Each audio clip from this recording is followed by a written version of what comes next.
세계 교회는 늦은 비의 성령의 시대에 들어와 있습니다. 이것은 여러분 개인적으로나 교회적으로 인정하든 인정하지 않든 관계없이 늦은 비의 성령이 전 세계 가운데 계속 불어오고 있는 겁니다.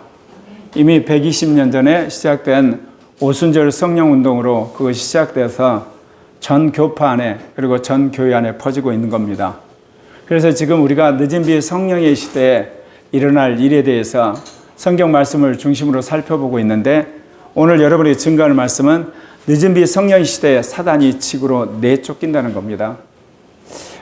우리가 신앙생활을 하는 데 있어서 삼위일체 하나님에 대해서 깊이 알고 믿어야 되지만 영혼 몸의 인간에 대해서도 깊이 알아야 됩니다. 또 하나 우리가 알아야 될 것은 영적 존재인 사단과 그리고 또한 천사들에 대해서도 우리가 알 필요가 있습니다. 왜 그러냐면 천사들은 구원받은 우리를 위해서 보냄을 받은 자지만 사단과 악한 영들은 우리의 구원을 막는 원수들이기 때문에 그렇습니다.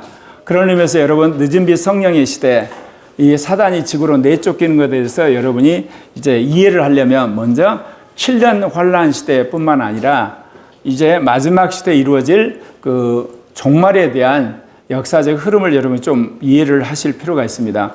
그래서 여러분들에게 이거를 먼저 도표로 말씀드리려고 합니다. 예. 여기에 나와 있는 것처럼 7년 환란 시대와 그 이후에 이루어질 천년왕국, 그 다음에 영생의 나라입니다. 이 늦은 비 성령 시대의 마지막에 7년 환란 시대가 도래하게 됩니다. 그러니까 전 3년 반 평화의 시대와 후 3년 반 핍박의 시대. 그리고 나서 이제 이 땅에 성도들이 하늘로 휴거를 하죠. 그게 공중 재림할 때 이루어지고, 그리고 나서 이제 7대접의 큰 엄청난 고통과 심판의 시대가 있죠. 그거는 뭐냐, 666 입맞은 자들이 지상에 있어서 이제 그런 고통을 갖고 주님이 지상 재림에서 적그리스도와 거짓 선지자 666 입맞은 자들 다 멸합니다. 그리고 이제 천년왕국이라고 하는 만물을 구속하는 기간이 이루어지게 되는 거죠. 정확하게 몇 년인지 알 수는 없지만 충만한 시간이라는 그런 의미입니다. 그리고 나서야 여러분 하나님께서 백보자 심판에서 모든 인간과 그리고 영적 존재들을 심판하시는 백보자 심판이 있습니다.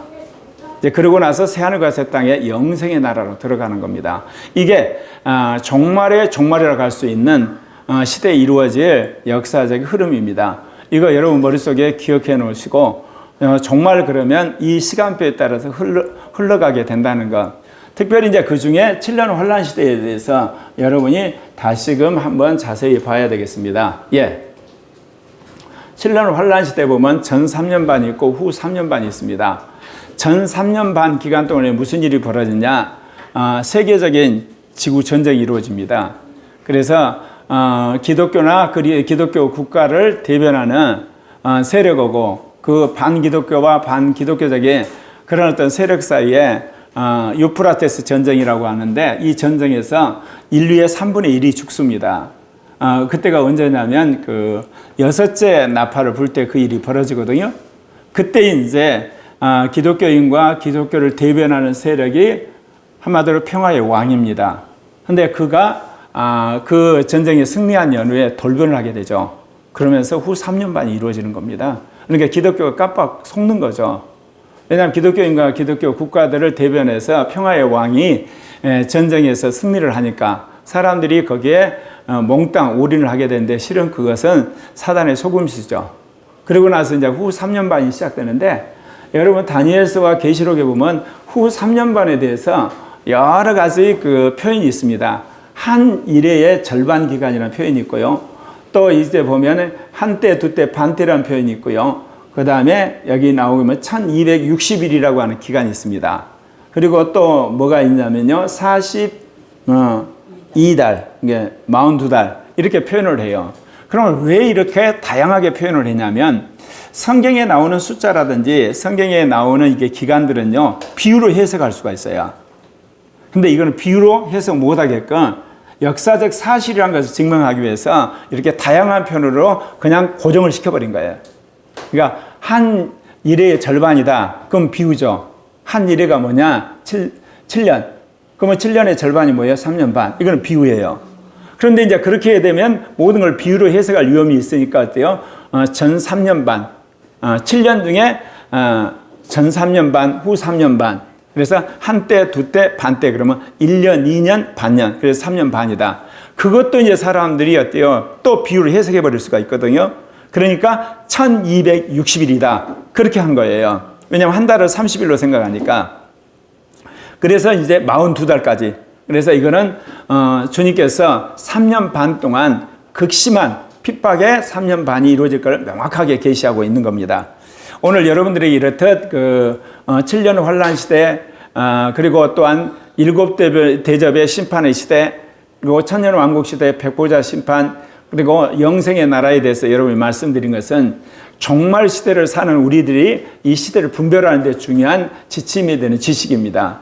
그리고 전 3년 반, 후 3년 반을 알아야만 계시록과 또한 종말에 이루어질 말씀을 해석할 수 있는 근거가 있어지기 때문에 그렇습니다. 오늘 여러분이 증거하는 말씀이 뭐란 것 여러분 기억나시나요? 늦은 비 성령의 시대에 사단이 지구로 내쫓긴다. 그러면 사단이 지금 어디에 있다는 겁니까? 사단은 공중과 이 스카이, 하늘, 그리고 물론 인간도 지배하고 있죠. 근데 공중에 자기 진지를 들고 사단의 왕국을 형성하고 있죠. 근데 이 사단과 악한 영이 지구로 내쫓긴다는 겁니다. 요한계시록 12장 1절에 보면 하늘에 큰 이적이 보이니 해를 옷 입은 여자가 있고 그 발 안에는 달이 있고 머리에는 12별의 관을 썼더라.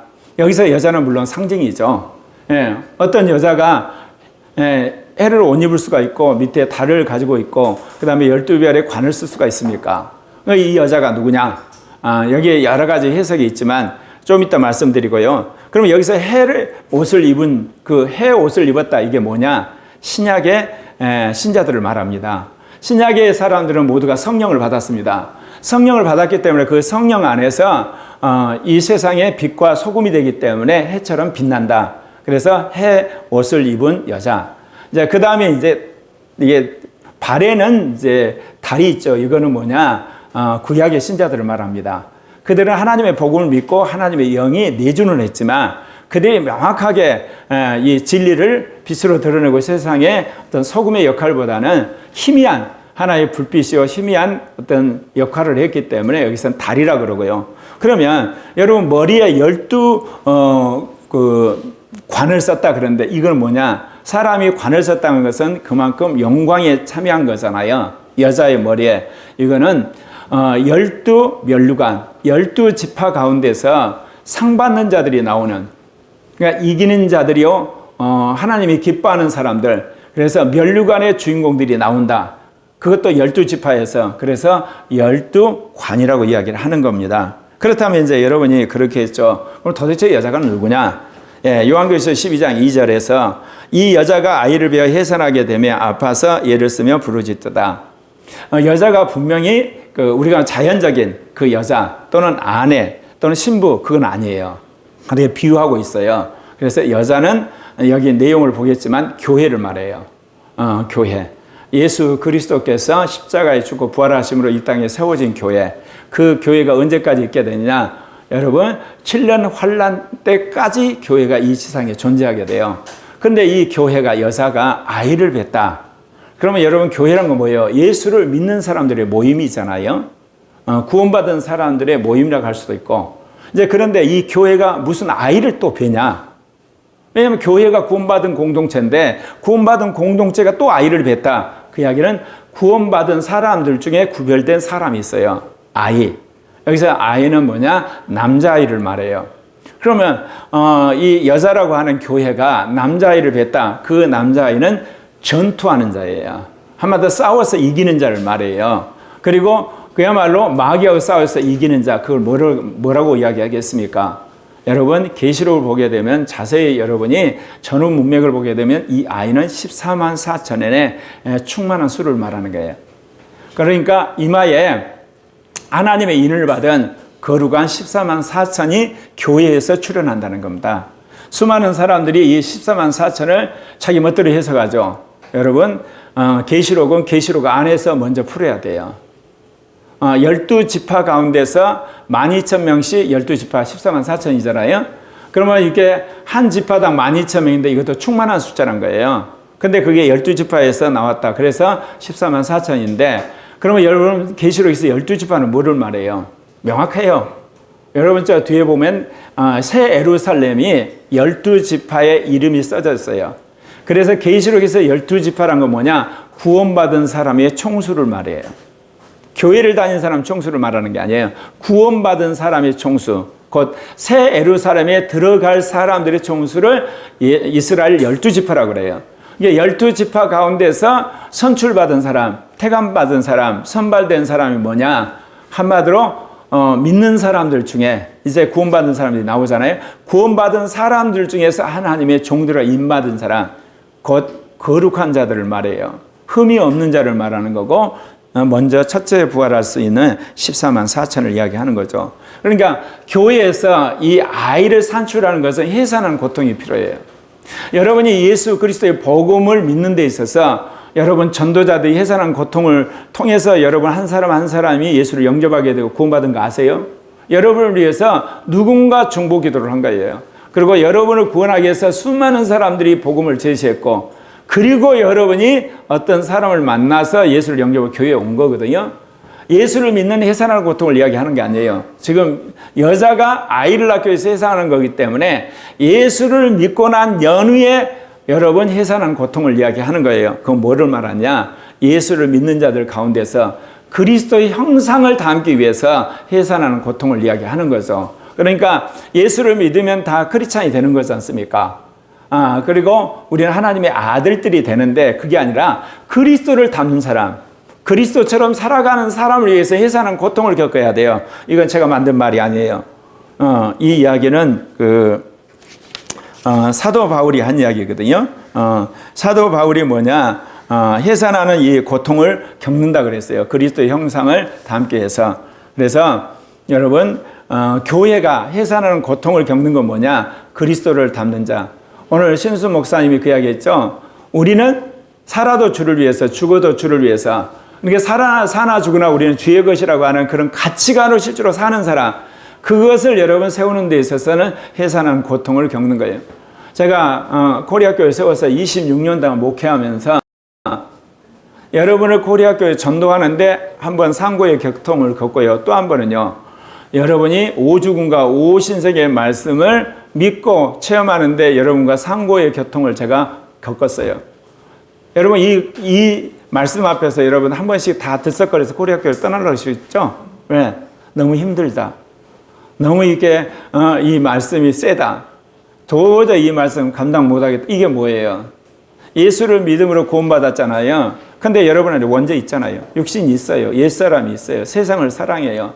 여러분 율법적이요. 이거 어때요? 여러분 옛사람 십자가에 못 박혀야 되거든요. 여러분이 죽고 그리스도가 사셔야 되는데 이 말씀을 세게 던지니까 여러분들이 반발을 하는 거예요.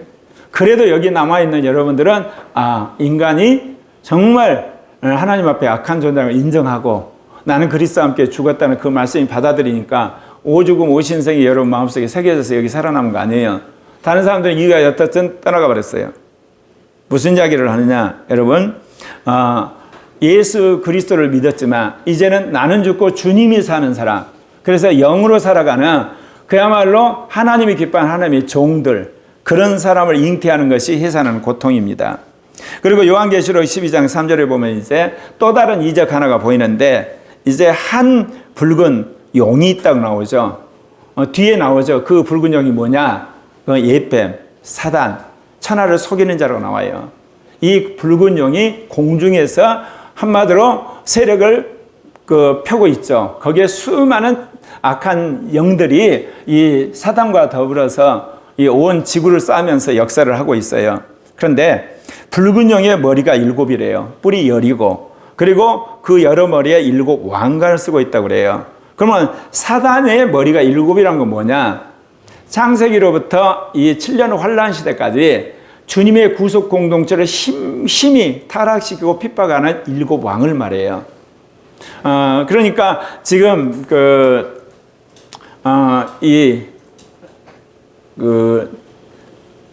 사도 요한이 이 요한계시록 썼을 때 도미티안 황제가 엄청나게 기독교를 핍박했거든요. 그 황제를 포함해서 7명의 기독교를 잔인하게 또 유대교를 핍박했던 그런 왕을 말해. 7왕. 그리고 뿔이 열이다 그러면 이 사단이 이제 뿔이 열인데 이건 뿔은 뭐를 말하느냐? 그 영광을 이야기하잖아요. 마지막 때 지구 200개 국가가 다 어때요? 사라진다고 그랬죠? 다 사라집니다. 국경은 있지만 유명물실하게 되고 10대 강국만 살아남아요. 그 10대 강국을 10뿔이라 그래요. 그래서 앞으로 세계는 지금에 있는 강국 중에서 살아남은 강국도 있지만 사라지고, 그리고 약소국가가 통합이 되어서 강대국이 되는 10대 강국이 세계를 좌지우지하는 날이 옵니다. 그래서 지금 그런 역사로 가고 있어요. 여러분이 지금 이 팬데믹이 세계 역사의 그 초유의 사건인 거 아시죠? 전 지구상의 사람들이 이 코비드를 병에 걸렸던 아니면 백신을 맞아서 이 모든 걸 겪은 것은 초유의 사건이요. 지금부터 이제 몇백 년 전에 서유럽에서 그 페스트가 이게 그 흑사병이라는 것 때문에 인구 3분의 1이 죽었거든요. 근데 그때는 뭐냐? 서유럽에만 이루어진 거지 지구상에 이루어진 거 아니에요. 이 지구상에 이렇듯 그 팬데믹이 일어난 것은 이번이 처음인데, 여러분 서유럽에 일어났던 패스트는 쥐가 그거를 퍼뜨렸어요. 그런데 지금 이 코비드는 사람이 퍼뜨린 거예요. 사람이 사람을 퍼뜨려서 이렇게 된 거거든요. 이거는 이제 새로운 종말의 시대, 늦은 비 성령의 시대에 나타나는 부정적 현상 중에 하나예요. 그런데 그거로 끝난 줄 알았더니 여러분이 아시는 것처럼 러시아와 우크라이나 전쟁이 일어났죠. 이거는 제2 냉전이 시작된 겁니다. 이번에 윤석열 대통령께서 나토 회의에 가셨잖아요. 이제 세계 전쟁이 이제 새로 이제 시작이 됐는데, 그건 뭐냐? 러시아하고 중국, 북한, 이란, 베네수엘라, 시리아 같은 친러 친북 블록 세력하고 그를 대항하는 미국과 캐나다, 호주, 그 다음에 일본, 한국, 그 다음에 이제 독일을 중시한 나토 국가, 두 그룹 사이에 엄청난 두 번째 신냉전이 시작된 겁니다. 이 전쟁을 통해서 누가 승리할까요? 분명히 자유민주국가가 승리해요. 성경이 그렇게 말하고 있기 때문에. 그러면 이 전쟁이 끝나고 나면 어떤 일이 벌어질까요? 미국도 주저앉아요. 중국과 러시아는 물론 주저앉는 건 말할 것도 없고, 인도도 결국은 안에 내부 분란이라서 어려움을 취하게 되면 이제 전 세계가 다시 재편이 되는 거예요. 그러면 왜 주님이 이런 일을 벌이시냐? 모든 국경을 개방해야만 예수 그리스도의 복음이 편만히 증거되기 때문에 그렇습니다. 그래서 바로 이 일을 위해서 하나님이 코리아교회와 그리고 한국교회를 부르신 거예요. 특히 디지털 문명으로 장착을 해서 전 세계 복음을 전하는 준비라는 거예요. 아직 종말 아니에요. 종말의 시대에 들어와 있지만 주님이 재림하신 종말 직전은 아니에요. 그래서 이런 세계적인 그런 변동이 있게 되는데, 여기서 특별히 10뿔을 여러분이 말씀드렸어요. 그러면 7 왕관이라는 건 뭐겠어요? 아까 사단이 자기의 충성된 부하라고 생각하는 10왕에게 준 왕관을 이야기를 하는 겁니다. 그래서 요한계시록 17장 12절에 이런 말씀이 있어요. 너가 보던 10뿔은 여러 왕이니 아직 나라를 얻지 못하였으나 다만 짐승, 여기는 적그리스도죠. 짐승과 더불어 임금처로 한동안 권세를 받으리라. 그들이 한 뜻을 가지고 자기의 능력과 권세를 짐승에 두라. 그러니까 세계를 지배하는 10대 강국이 모여가지고 한 사람을 추대해요. 세계 대통령, 세계 총통, 세계 총리를 추대하는데 그게 적그리스도가 돼요. 그리고 적그리스도가 등장하게 될 때 세계 종교를 통합한 거짓 선지자도 등극을 해서, 그래서 전 세계를 세계적인 대통령이 할 수 있는 적그리스도, 세계적인 거짓 종교 지도자라고 해서 거짓 선자가 전 세계를 다스리는데, 이제 음녀라고 하는 자본주의 체제, 그 자본주의 체제가 전 세계 사람들을 억압하는 때가 7년 환란 시대가 되는 겁니다. 예. 계시록 12장 4절에 보면 이제 무슨 일이 이제 벌어졌냐면, 그 꼬리가 하늘의 별 3분의 1을 끌어다가 땅에 던지더라. 용이 해산한 여자 앞에 그가 해상하면 그 아이를 삼켜주었다. 지금 여러분, 한 붉은 영이 지금 공중에 권세를 가지고, 그가 여기 본 것처럼 머리에 7이 있고, 그 다음 뿔이 10이고, 그 다음에 7 왕관을 쓰고 있었는데, 그가 아마도 꼬리로 하늘의 별 3분의 1을 땅에 뿌렸다고 그랬죠. 그거는 이 사단이 타락한 천사장인데 그 휘하에 천사가 얼마 있었냐? 3분의 1이 있었어요. 그들이 다 타락해서 악령이 됐어요. 왜 인간이 사는 이 세상이 이렇게 더럽고 악하고 추접스럽냐?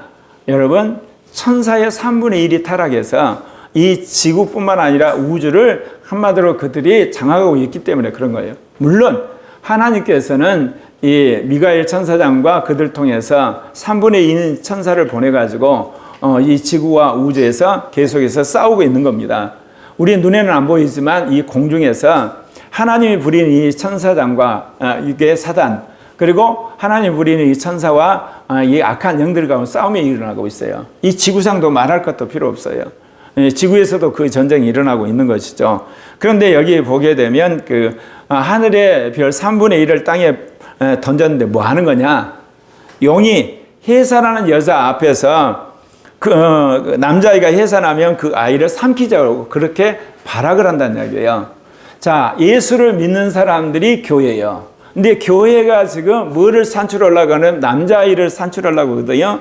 그게 뭐냐? 아까 말씀드린 첫째 부활에 참여할 사람들, 14만 4천의 무리들, 하나님의 종들, 사단과 악한 영을 이기는 자들이 출현하는 것을 어떻게든 막으려고 그래요.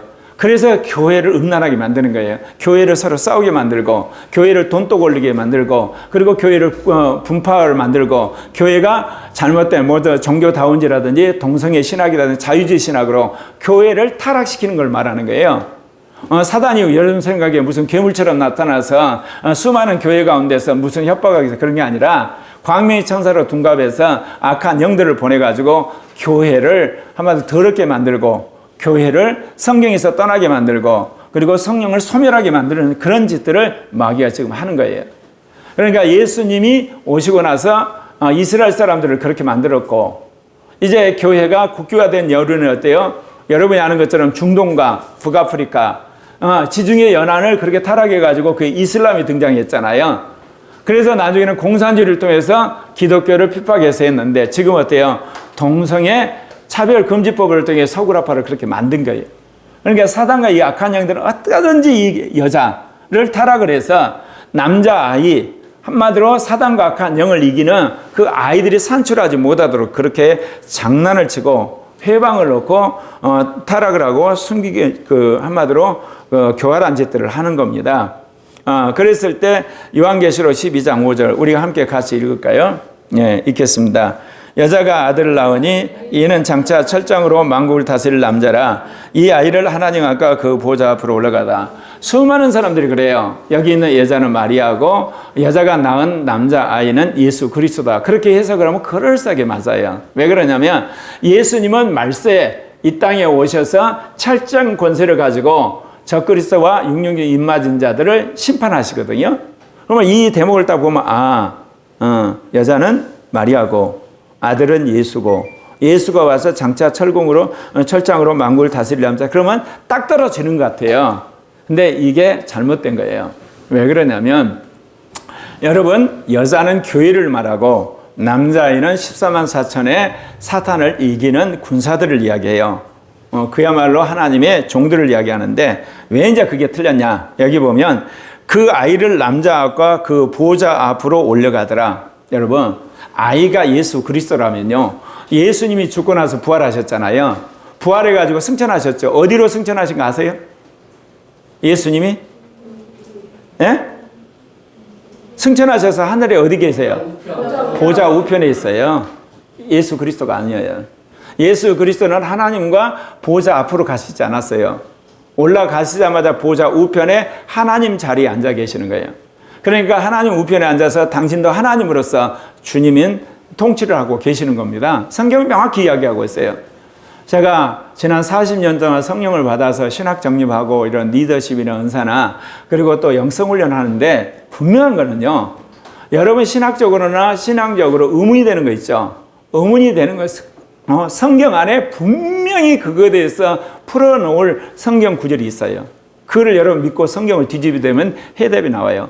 수많은 사람들이 여자는 마리아하고 거기서 낳은 아이는 예수고 철장권세는 예수님 재림할 때 심판할 자다. 그렇게 이야기를 하는데 제가 이 말을 명쾌하게 아닌데 이게 틀렸는데 어떻게 이야기를 할까? 그랬더니 주님이 그 이야기를 딱 깨닫게 하시는 거예요. 예수가 승천해서 어디 있냐? 하나님 보좌 우편에 앉으셨다는 거예요. 근데 이 아이는 뭐냐? 하나님 앞과 그리고 보좌 앞에서 찬양을 하는 거예요. 그래서 여러분 요한계시록 14장을 여러분 읽어보면 14만 4천이 하늘로 이제 부활해서 올라가거든요. 그때 하나님과 장로들 앞에서 하나님 앞과 장로들 앞에서 찬양하는 대목이 나옵니다. 명확해요, 성경에. 그러니까 여기서 말하는 여자는 교회를 말하는 거고 아이는 집단명사죠. 집합명사. 하나님의 입맞은 14만 4천을 이야기하는 거예요. 그들이 이제 하늘나라로 이미 부활을 해가지고 보좌 앞에서 찬양하는 것을 명확하게 이야기하는 겁니다. 그래서 여러분 요한계시록 2장 26절 27절에 이미 그를 사도 요한이 예언을 했어요. 뭐라고 이야기하냐면 이기는 자와 끝까지 내일을 지키는 그에게 만국을 다스리는 권세를 주리니 그가 철장을 가지고 그들을 다스려 질그릇 깨뜨린 것 같이 하리니 나도 내 아버지께 받은 것이 그리하다. 철장 권세를 가지고 다스리는 그룹이 두 그룹이에요. 하나는 예수 그리스도 철장 권세로 다스리고요. 또 하나는 이기는 자 중에 이긴 자라고 할 수 있는 자들. 첫째 부활에 들어가는 사람도 철장 권세로 다스립니다. 그래서 그 대목이 요한계시록 19장 15절 16절에 나와요. 그의 입에서 예리한 검이 나오니 그것으로 만국을 치겠고 친히 그들을 철장으로 다스리며 또 친히 하나님 곧 전능하신 이의 맹렬한 진노의 포도주 틀을 바꿨고 그 옷과 그 다리에 이름 쓴 것이 있으니 만왕의 왕 만주의 주라. 그러면서 흰 옷 입은 사람들이 백마 타고 같이 따라와요. 그들이 누구겠어요? 아까 철장 권세를 가진 첫째 부활한 14만 4천이 따라와요. 그러니까 철장 권세로 카멜론 만국을 깨뜨리는 자들이 예수 그리스도, 재림하신 예수 그리스도와 함께 오는 첫째 부활한 14만 4천. 그렇게 되는 겁니다. 그래서 오늘 이 말씀을 통해서 주님 우리에게 분명히 말하는 것은 뭐냐? 교회 가운데서 철장 권세를 가질 자들이 먼저 부활해서 하나님 앞과 그리고 그 보좌 앞에서 찬양한다는 이야기. 성경은 명확하게 이야기를 합니다. 그러면 이제 무슨 일이 벌어지냐? 요한계시록 12장 6절에 보면 여자가 광야로 도망가요. 그래서 1260일 동안 그가 숨어서 양육을 받아요. 이제 아시겠죠? 1260일 뭐예요? 3년 반, 42달. 7일의 절반, 후 3년 반 동안 핍박받는 3년 반 동안 여자가 광야로 가서 숨어서 하나님의 도움을 받는다. 여자는 뭐예요? 교회. 교회가 후 3년 반 엄청난 고통을 받아요. 누구한테? 세계 대통령인 적그리스도, 세계 교황인 거짓 선지자, 그리고 거기에 있는 수많은 육육 입맞은 자들, 한마디로 적그리스도의 당원들이죠. 핍박을 받거든요. 그러니까 교회가 전부 지하로 숨죠. 광야로 가서 고통을 받으면서 그들이 그 3년 반을 견뎌내는 것을 말한 거예요. 그러나 여기서 분명한 것은 하나님이 그들을 지켜주신다. 그래서 하나님이 예비한 곳에서 그 3년 반을 견뎌낸다, 그런 표현을 써요. 예. 그래서 여기서 이제 분명한 것은 예수 그리스도를 믿는 사람들이 전 3년 반, 후 3년 반을 통과해요. 미국에서 나오는 종말론자들은 다 뭐라고 그래요? 7년 환란을 겪지 않고 휴가한다 그래요. 미국의 신학은 기본적으로요, 고난의 신학이 아니에요. 번영의 신학이에요. 축복의 신학이에요. 그러니까 뭐냐, 예수 믿는 사람이 어떻게 7년 환란 그 핍박을 견디면서 그걸 통과하느냐, 그 말이 안 된다는 거야. 주님의 교회는 다 휴가한다. 조영규 목사도 그렇게 해석했어요. 그래서 여러분, 미국의 신학이 예수 그리스도의 복음을 믿고 구원받는 데서는 아주 탁월한 실용적이고 그런 놀라운 신학인데, 성숙해하는 신학에 있어서는 철저하게 미국의 신학은 자본주의적이에요. 민주적이고 인본적이에요. 그렇기 때문에 이런 대목만 나오면 전부 다 어떻게 해석하냐, 환란 전에 다 휴거했다, 그렇게 한마디로 잘못된 신학을 이야기하는 거예요. 그리고 예수를 믿고 구원받은 사람들은 어때요? 이 땅에서 돈 많이 벌고 출세한 거, 그것이 하나님의 축복이다. 얼마나 육신적인데, 얼마나 인본적인데. 이게 왜 그러냐? 자본주의 문화와 기독교 문화를 매치시킨 거예요. 그게 이제 드러났죠. 몇십 년 앉아서 지금 드러났잖아요. 여러분, 우리가 하나님 앞에서 정말 인정받고 하나님이 기뻐하는 사람은 그리스도의 고난에 참여하는 사람이에요. 자기의 힘으로 고난을 이기는 게 아니라 영을 따라서 사는 사람들이거든요. 그래서 마지막 때 휴거할 사람은 뭐냐? 7년 환란을 통과한 거룩한 성도들이. 그래서 주님께서 우리가 영을 소멸하지 말고 예언을 소멸하지 말고 모든 선한 것을 취하고 악은 모양이라도 취하지 말라고 한 이유가 그런 겁니다. 예. 그런 속에서 사단과 마지막 싸워 이긴 사람들이 휴거할 사람들이요. 그러면 그 전에 이기는 사람은 14만 4천이고, 그래서 사단과 싸워 이기는 사람만이 먼저 부활하는 거예요. 주님 재림할 때. 그러지 않는 사람들이요, 부끄러운 구원을 받은 사람은 천년 후에 생명책에 기록된 대로 이제 부활을 하게 되는 거죠. 그래서 둘째 부활을 제가 이름을 지었는데, 이제 그렇게 이 땅에서 이 믿음의 사람들이 사단과 싸워 이기잖아요. 그러면 무슨 일이 벌어지냐? 우리가 알고 있는 이 공중과 이 스카이, 하늘에서 영적 전쟁이 이루어지고 있어요. 요한계시록 12장 7절에 보면 하늘에 전쟁이 있으니 미가엘과 그의 사자들이 용과 더불어 싸울 때 용과 그의 사자들을 싸우다. 이게 지구상에서 열심히 복음을 전하잖아요. 그러면 이제 이 복음을 거부하는 수많은 이방 종교가 있고 또 무신론자들이 있잖아요. 우리는 복음을 가진 교회와 또한 선교단체 열심히 복음을, 우리 사이에 보이지 않는 영적 전쟁이 있다면 그 배후에요, 하나님의 천사들과 그리고 사단의 천사들 사이에 전쟁이 있는데 그게 공중에서 벌어지는 거예요. 특별히 이제 14만 4천의 무리가 이제 부활해서 하늘나라로 올라가 버리잖아요. 그러면 주님이 미가엘과 그 천사들에게 명령을 해서 공중에 있는 사단과 악한 영들을 전부 지구로 내쫓으라 명령을 하게 됩니다. 그래서 오늘 본문에 나온 거 그런 겁니다. 하늘에 전쟁이 있는데 미가엘 그 천사들이 용과 더불어 싸울 때 용과 그 사자들도 같이 맞붙어 싸웠더라. 지금도 싸우고 있지만, 지금은 일진이태의 공방전을 벌이고 있지만 이제 점점 사단과 악한 영이 지구로 내쫓기고 있어요. 그러니까 여러분 요즘 보면 어때요? 세상에 보험금 몇 억씩 타려고 남편을 가입시킨 다음에 독살을 하잖아요. 예. 마누라를 그렇게 하고 심지어 부모를 그렇게 하고 그런 일들이 비일비재 보이죠. 요즘에 이게 한국 정치를 보세요. 다른 때 같으면요, 대통령의 귀에 떨어지면요 정치 은퇴를 하든지 몇 년 동안 자숙하는 기간을 하는데 어때요? 대통령에 떨어진 사람은 국회의원 나와서 하고 이제는 당대표까지 하려고 하잖아요. 양심이 마비됐어요. 이게 왜 그러냐? 하늘에 있는 사단과 악한 영이 땅으로 내려오거든요. 땅으로 내려오면요, 악한 자는 더 악해지고 거룩한 자는 더 거룩해져 가는 거예요. 그러니까 선한 사람 더 거룩하고 진실해져 가고 약한 자는 아예 안면몰수가 악해져 가는 거예요. 세상이 그렇다네요. 여러분, 푸틴이 우크라이나가 침범해놓고 뭐라고 이야기해요? 온갖 뻔뻔한 것으로 이렇게 변명하잖아요. 민간이 이제 미사일 쏘가지고 사람들 죽여놓고도 눈 하나 깜짝 안 해요. 그리고 거기에 사람들이 또 편들잖아요. 중국이라든지 북한이라든지 이란이라 편들잖아요. 이건 뭐냐? 갈수록 세상이 그렇게 악해져 가는 거예요. 이게 옛날에 우리 상식적인 판단은 판단이 안 돼요. 그래서 여러분들 사람들을 절대로 믿으시면 안 돼요. 악한 자요, 상상을 초월해서 여러분 악한 짓을 해요. 특히 상거래할 때, 계약할 때, 또 여러분 어떤 문제할 때 절대로 믿으시면 안 돼요. 정말입니다. 예. 믿는 사람도 믿으면 안 돼요. 왜냐? 악한 영이 준동을 하게 되면 여러분 뒤통수 쳐요. 이게 여러분이 그러시려면 그렇게 하시고, 옛날에 가진 관념 갖고 인간관계 보시면 안 돼요. 마귀가 발악을 하기 때문에. 예, 그렇습니다. 여러분, 지난 5년 동안 보세요. 문재인 정권. 탈원전 해가지고 수백 조를 날린 거 아세요? 그래서 지금 전기세를 올려야 되는 거. 그러면서 뭐라고 하는지 아세요? 전기세? 지금 가스값이 오르고 석유값이 올라서 전기세가 올랐대. 한전이 30조 빚이 졌대. 그런 거짓말을 뻔뻔히 하는 거예요.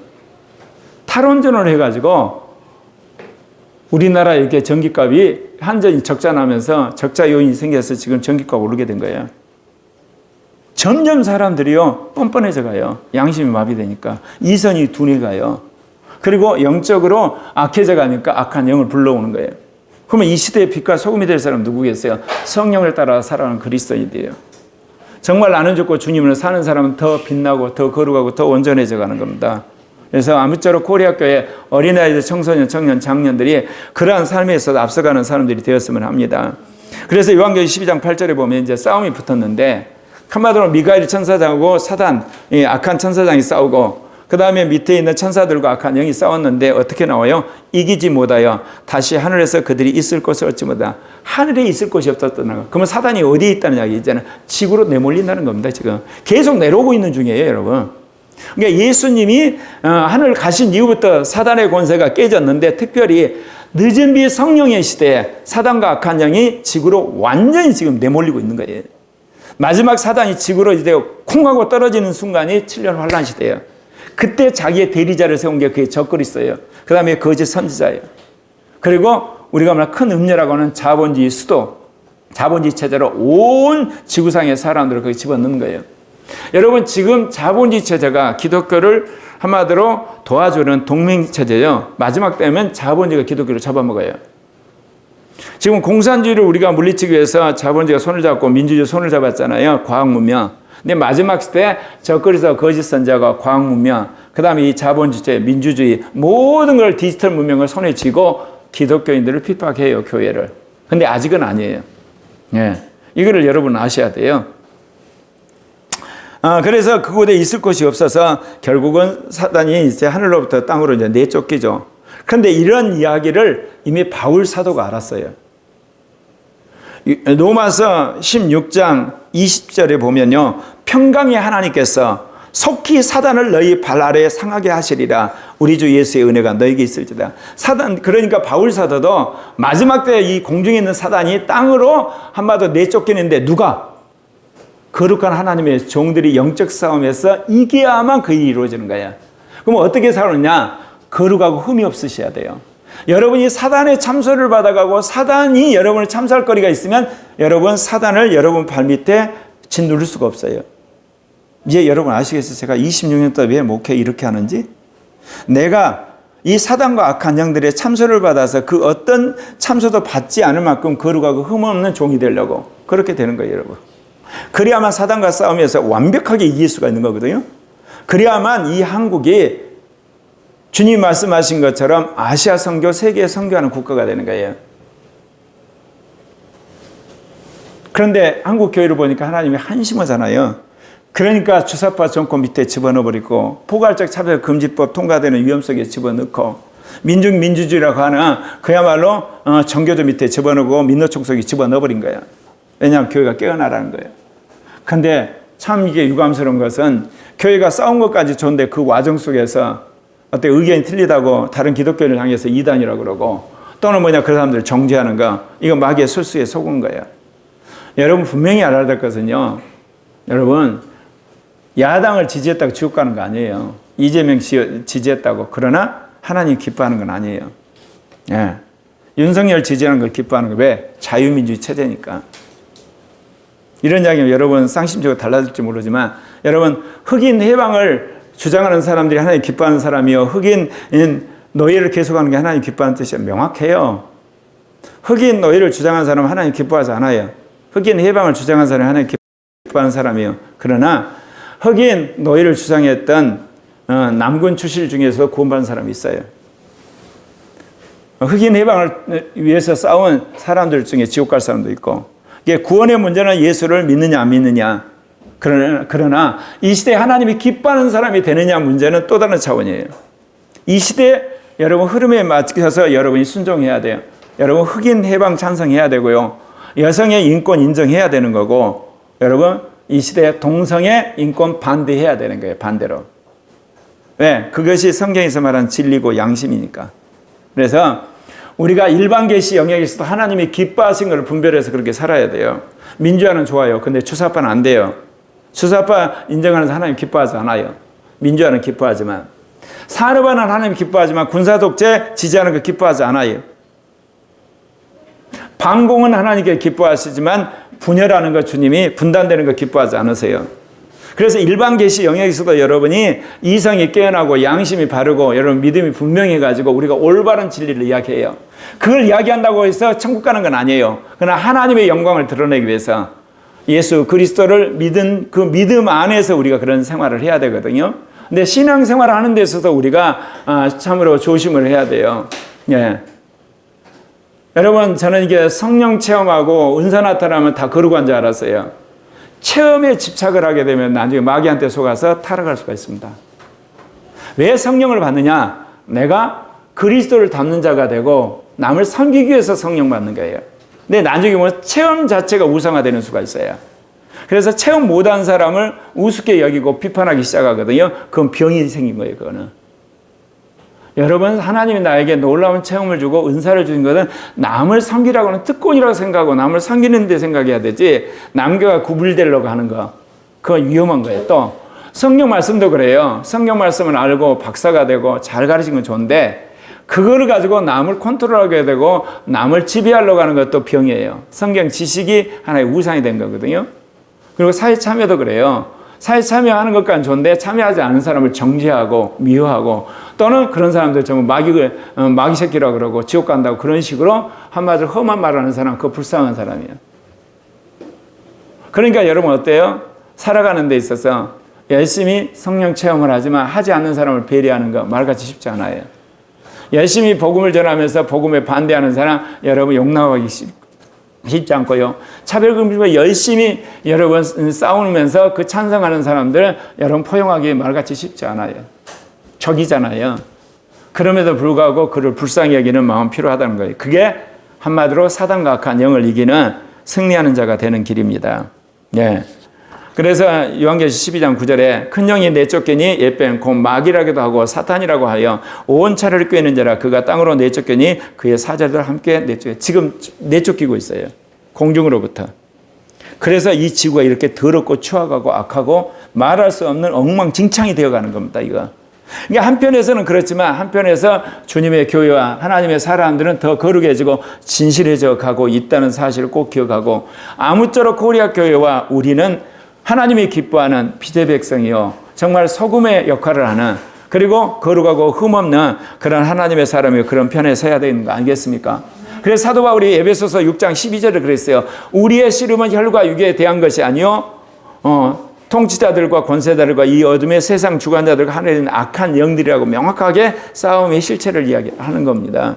언제 한국의 김정은 정권과 그 군부가 쿠데타에서 무너질까요? 한국의 기독교가 준비될 때 그렇게 되는 거예요. 이제 하나님께서 정권 교체했어요. 자유민주 체제 수립되어가지고 윤석열 대통령이 나토 회담에 우리나라 세운 지 72년 만에 참여했어요. 그래서 미국과 그리고 여러분 서유럽과 그리고 캐나다, 호주, 일본 그 다음에 한국까지 한 덩어리가 되어서 아까 말씀드린 것처럼 이 러시아, 중국, 북한, 시리아, 이란, 베네수엘라 같은 그야말로 독재정부, 좌파정부가 싸우게 되는 그런 엄청난 하나의 그 그룹을 짓는 데 참여한 이유가 뭐냐? 우리나라 생존하는 거지만 또 한편에서는 복음을 전할 진지를 구축하기 위해서 그렇게 한 거예요. 이런 부분에 동의하는 크리스찬들이 있는데 그런 사람들은 영적으로 우리가 말하면 좀 이렇게 시대의 흐름을 모르는 것 뿐이에요. 자, 그랬는데 이 사단과 악한 영이 땅으로 내껴질 때 어떤 일이 벌어지겠습니까? 이제 하나님의 구원의 때는 가깝다는 거예요. 요한계시록 12장 10절 한번 같이 읽을까요? 시작. 내가 또 들으니 하늘에 큰 음성이 있어 이르되 이제 우리 하나님의 구원과 능력과 나라와 또 그의 그리스도의 권세가 나타났으니 우리 형제들을 참소하던 자 곧 우리 하나님 앞에서 밤낮 참소하던 자가 쫓겨났고. 왜 여러분이 예수를 믿고 나서 여러분이 흠없고 티 없는 자가 돼야 되냐? 여러분이 하자가 있으면 사단이 참소를 해요. 그러면 그 참소를 받고 하나님이 여러분을 복을 못 줘요. 복도 나름이죠. 좀 참소받는 게 있고 강하게 참소를 받죠. 강하게 참소받는 꼭 여러분 인생에 있어서 엄청난 고난이 옵니다. 크리스찬이라고 여러분 만사가 형통한 거 아니에요. 참소받을 짓을 하면 심판을 받아요. 여러분 꼭 그걸 아셔야 돼요. 예. 그래서 우리는 그 어떤 마귀한테도 악한 영에 참소받지 않는 그런 사람들이 돼야 되겠죠. 골로새서 1장 22절에 뭐라고 그러냐 사도 바울이 이제는 그의 육체의 죽음으로 말미암아 화목하게 하사 너희를 거룩하고 흠없고 책망할 것이 없는 자로 그 앞에 세우고자 하셨으니 바울이 이 소망 속에서 수많은 사람들을 거룩하고 흠없는 자로 세우기 위해서 희생하는 고통을 했던 거예요. 예수 믿고 단순히 천국 가라 그 정도가 아니에요, 여러분. 우리는 사단과 싸워 이기는 거룩한 자, 온전한 자가 주님 되기를 원하셔서 코리아 교회를 그렇게 오랫동안 주님 세팅하고 기초 작업을 훈련시킨 거예요. 요한계시 12장 11절을 보면 또 우리 형제들이 어린 양의 피와 자기들이 증언하는 말씀으로 그를 이겼으니 그들은 죽기까지 자기들의 생명을 아끼지 않았다. 여기서 여러분 이기는 주체가 두 개 나오죠. 하나는 뭐예요? 어린 양의 피와 주님이 주신 말씀으로 이긴 이 땅의 신실한 자들이 이겼다는 이야기가 나오고 아까 이야기는 뭐예요?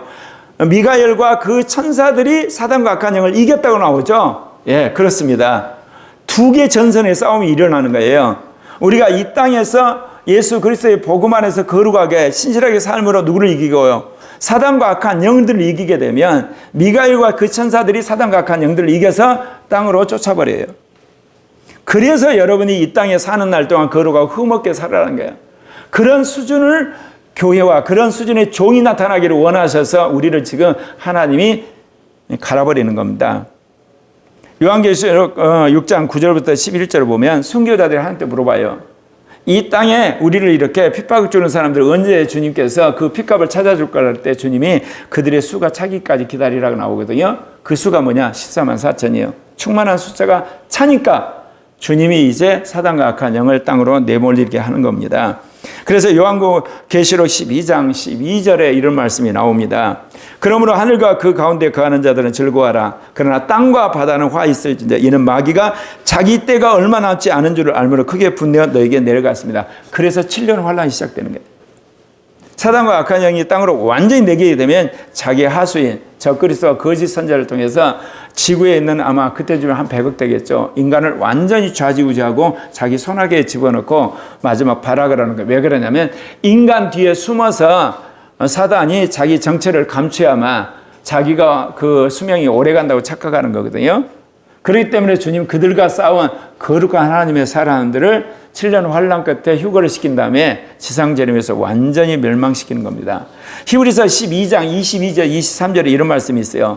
그러나 너희가 이룬 것은 시온산과 살아계신 하나님의 도성인 하늘의 예루살렘과 천만 천사와 하늘에 기록된 장자들의 모임과 만민의 심판자인 하나님과 온전케 된 의인의 영들과 그들이 하늘에 있는 거예요. 예. 이제 땅에 사단과 악한 영이 내려왔으니 이 지상에 살고 있는 사람들과 바다에 있는 사람들이 얼마나 고통스럽겠습니까? 그러나 그 고통을 이겨내셔야 돼요. 그래야만 공중 재림할 때 휴가하게 되는 겁니다. 그래서 요한계시록 12장 13절 같이 읽도록 하겠습니다. 시작. 용이 자기가 땅으로 내쫓긴 것을 보고 남자를 낳은 여자를 박해하는 자. 이제 명확하죠. 예.